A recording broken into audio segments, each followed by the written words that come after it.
In this video, I'm going to go step by step on how to replace your well pressure tank.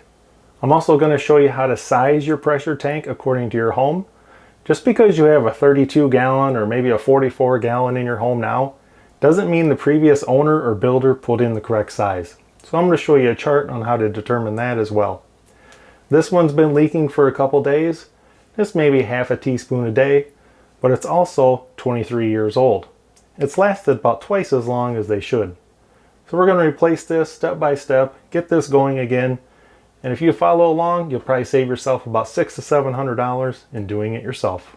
The very first thing we need to do is kill the power to the well pump. Now you may have yours wired so there's a toggle switch, kind of like a light switch by yours. You can shut it off there, but I still highly recommend you go to your breaker box or your fuse box and shut off the breaker or pull the fuse that runs the well pump. You definitely don't want anyone doing anything that may cause that well pump to turn on, because you're going to have 20 gallons of water spraying at you very quickly. And then you can go back by your well pump and make sure it's not kicking on. Let all these faucets run till no more water comes out. And then we're going to shut off the main water line. Then we can disconnect the pressure tank. Now, depending on how big your pressure tank is, this might take 30 seconds to a minute, might take up to 5 minutes. This pressure tank's pretty big, so it's going to take a while. So while this is all happening, I'm going to show you the chart on how to determine what size pressure tank you should have for your home. The easiest thing to do is count all the fixtures in your home. Inside, outside, every one of them. Your outside spigots, all your shower heads, all your sinks, all your toilets. So once you come up with that number, mine is 16, so I have 16 fixtures total. So if I look at this chart, number of water fixtures, I have 16. It's recommending a 65 gallon pressure tank. Now I don't know the GPM of my well pump. If you have a new one put in, make sure that you keep track of that. That will help you out in the future. But since I'm on the high end of the 65 gallon, I bumped it up to an 86 gallon. Now with these well pressure tanks, you're always better off to go up a size, but don't ever go down. Either get the exact one, like let's say you have 10 fixtures, you're going to want the 52. You don't need to go up to the 65. But if you have 13 fixtures, I would recommend going up to the 65 gallon. This is going to make your well pump run a lot less, it's going to last longer, and it's going to save you electricity. When your faucets are draining, you can also watch your pressure going down. And once it's down close to zero, you'll know that all the water is out of the pressure tank. So when I installed this pressure tank 23 years ago, I just used flexible reinforced PVC. It doesn't really matter where you put the tank. You can move this stuff around pretty easy. Try to make installations of everything as simple as possible. So as you can see, I just have a 1-inch threaded pipe nipple coming out of the pressure tank. Hose clamp holding on the reinforced tubing. Just comes around, goes right up to the same thing. I have a 1-inch nipple there, held on with a hose clamp. Very simple. The system may be hard piped in. Most likely if it's hard piped, it's probably copper. So you have solid copper pipe, it's going to be threaded with a union. You're going to have to line that up perfectly, especially on the height, to get everything tightened back up correctly. I highly recommend just using the flexible reinforced tubing. It's so much easier. Now if you do have copper and you want to reuse it, make sure you don't use copper to galvanized. You want to keep it all the same. If you have galvanized fittings, keep it all galvanized. Do not mix your copper and galvanized. To take pictures of everything before I disconnect anything. So grab your cell phone, take pictures of everything. So you may have to reference that back. Maybe you've missed a fitting, maybe you forgot something at the store. You can take pictures, go to the store if you want to buy all new fittings. It's a lot easier that way. Also, this is pressurized, and before I do anything else, I'm just going to take a pressure reading just for reference. I just kind of want to know where it's at. It should be at about 38 psi. Now that all the faucets are done running water, we're going to go ahead and shut off the main water line. you have a screwball valve type water shutoff, I highly recommend you replace that. Those seem to always leak whenever you open them back up. But if you have the lever style, they seem to open and close okay without leaking. I would have been blocking the camera for most of this.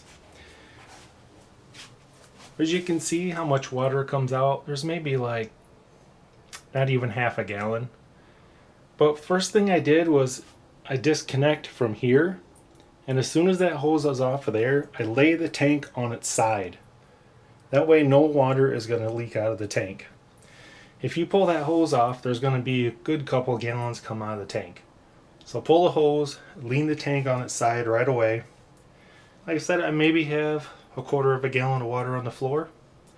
We're going to go ahead and clean that up and move on to the next step. Another thing you need to watch for is a lot of these pressure tanks come with their own fittings already attached. You want to make sure that they're absolutely tight. And then if you need a reducer like this one did, or if you need a nipple installed like this one, you go ahead and put that on now before you put your pressure tank in place. Now don't use Teflon tape, make sure you use pipe dope. And I like to use Monster. I'll go ahead and show you guys what that looks like. This stuff works really good. I've never had any leaks with it. The blue Monster pipe thread sealant I use. This stuff works great. It's about $10 to $12 for one of these jars. And it's going to seal those threads up nice and tight. Now I worked up a sweat hauling that old pressure tank out of here. There was probably 8 to 10 gallons in there, I'm guessing. It was pretty heavy. So what I did was I put some carpet underneath it. I just grabbed the carpet, kind of used it as a dolly, and then drug it outside, turned it over, and now it's sitting outside kind of draining away. Now putting the new one in was a heck of a lot easier. This thing was a lot lighter weight. If this is 110 pounds, then I would say that one was probably around 220. Let's take a look at the connections. All right, so here's the connection over here by the wall. The only thing I really did different is I'm putting on 2 hose clamps per connection. As you can see, I got the new hose, new fittings, and 2 hose clamps there. So it's basically just connecting the exact same way. It's a heck of a lot easier with this flexible pipe. It went right in like 2 minutes. And then, like I said, the only thing I did extra was put on an extra hose clamp per end. So let's go ahead and check the tank pressure. So these are supposed to be pre-charged from the factory at 38 psi. And that's exactly what it is. Now the reason you want 38 psi is because you really need to know your turn on, turn off pressure. So my turn on pressure is 40 and my turn off pressure is 50. So you want to be 2 psi below your turn on pressure. And now we can go ahead and turn that breaker on. And now as you can see, pressure is building. Water is going into the pressure tank. We're at about 15 psi now.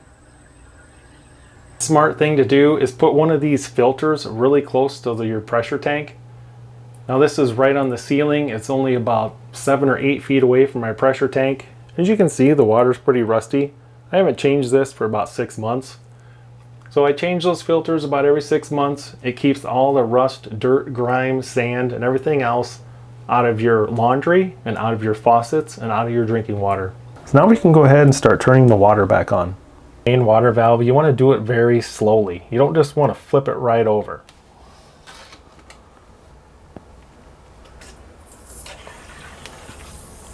I just went maybe about a quarter of a turn.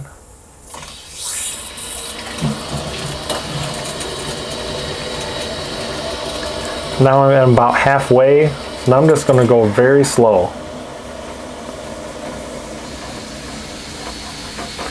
And now I can hear all my faucets running that I had on before.